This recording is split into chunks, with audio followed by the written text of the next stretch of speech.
Hi gardening friends, in the garden here in January. I was talking about deer damage in the garden, but I also wanted to show you some damage that deer can do to larger trees. This was a balsam fir, and it was a nice size balsam fir. And it is on the edge of my property, and the deer do wander up and down the field here.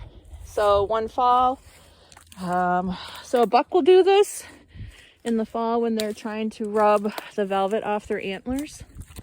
They will basically find a tree or shrub. I've had them do it on sumac, and you can see they have just ripped the bark off of this tree. And since he went pretty much all the way around the tree, it girdled the tree and it died. So if you do have deer that are active in your yard and you are putting up trees, I now, whenever I plant a new tree, I put fence around it. That's about the only thing that I found that you can do.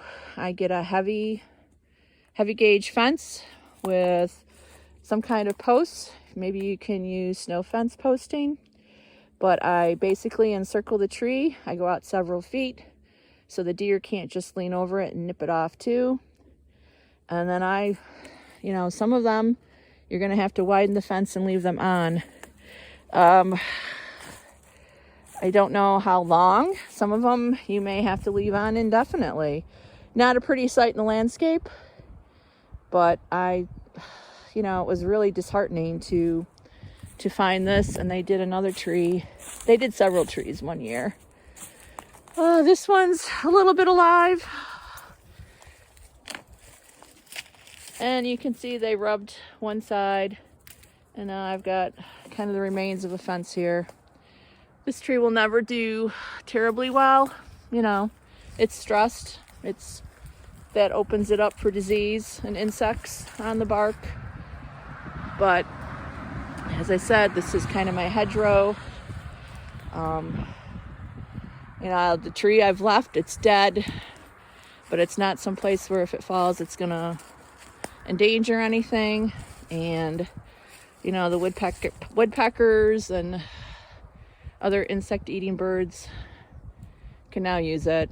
Maybe we'll have some wood nesting bees, native bees, in it at some point in time, but not something you want in your front yard. So if you do have deer in your area, you might want to consider some kind of fencing. And again, if you know their habits, deer do the rubbing in the fall, and eat in the winter. You could possibly take fences down in the spring, late spring, once the snow's gone. But sometimes nature just gets the best of us, and we have to learn to live with it. We're here too. So, but I did want to show you guys this in case you've seen this and you weren't sure what caused it. Trees can also get winter cracks, but this is not a winter crack. This is where a deer has literally rubbed the bark off the tree. All right, have a good day.